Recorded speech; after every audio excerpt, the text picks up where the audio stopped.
My name is David, and today we are going to discuss about deriving the efficiency of Otto cycle, which is also called as a constant volume cycle. So first let's see the PV diagram of it. 1 to 2 process is isentropic compression process, where piston moves from bottom dead center to top dead center and it compresses the fuel.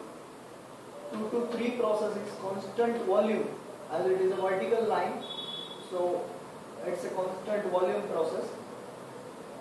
Constant volume combustion process, when combustion process is taking place, piston don't move at any place. So process number 3 to 4 is isentropic expansion process, where piston moves from the top dead center to the bottom dead center after the combustion process taking place.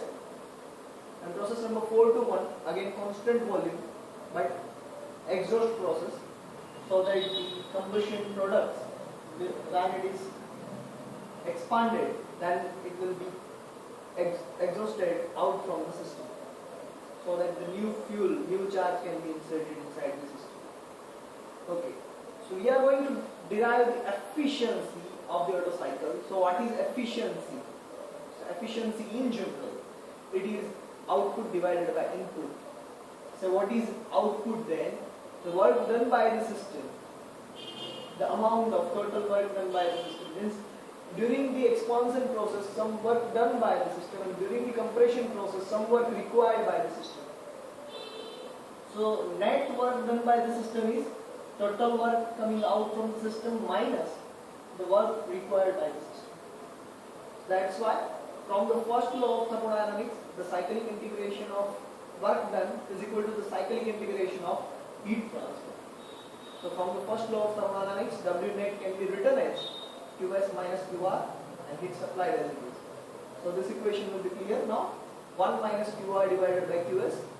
Now the Qs and Qr, in general the heat is given by the equation mCv delta T, because here the process is Qr and Qs process is constant volume process. 2 to 3 is combustion process, where heat is supplied, so Qs represents supply, and Qr means 4 to 1 is exhaust process, where Qrr represents rejected from the system. So mCv taking common out of it, only delta T. So Qr means 4 to 1 process, that's why it is T4 minus T1, and Qs is 2 to 3 process, that's why it is T3 minus T2. So now it is very easier if I am able to convert this T4, T3 and T2 in terms of T1, because ultimately the equation we need to derive is 1 minus 1 upon R raised to gamma minus 1. So how to derive it? Let's discuss from here. So what is our task now? We need to convert T4 in terms of T1, T3 in terms of T1 and T2 in terms of T2. So let's see here. Process number 1 to 2, it is isentropic process. An isentropic process is defined by this T2 divided by T1, P2 by P1 raised to gamma minus 1 upon gamma, where gamma is the adiabatic index, its value is 1.4. It is also called Cp divided by Cv. And it's also equals to V1 divided by V2 raised to gamma minus 1, where R is the compression ratio, which is equal to V1 divided by V2. Let's see here what is V1 and what is V2. V1 is the total volume of the cylinder, that is called V1, and some volume, the piston is moving from bottom dead center to the top dead center during the compression process, and after that combustion will taking place in a clearance volume. There is some volume is remaining between the top center of the cylinder and the top center of the piston. That volume is called as a clearance volume, also denoted with respect to V2, also denoted by V2. V1 is the total volume of the cylinder and V2 is the clearance volume of the cylinder. The ratio of V1 divided by V2 is like to the compression ratio. So directly correlating this equation with this equation, T2 divided by T1 is equal to V1 by V2 raised to gamma minus 1. Directly from that equation, instead of V1 by V2, I am putting R here. So R raised to gamma minus 1 into So T2 is now converted in terms of T1. Let's see the process number 2, 3. Why we are doing process number 2, 3 to convert T3 in terms of T1.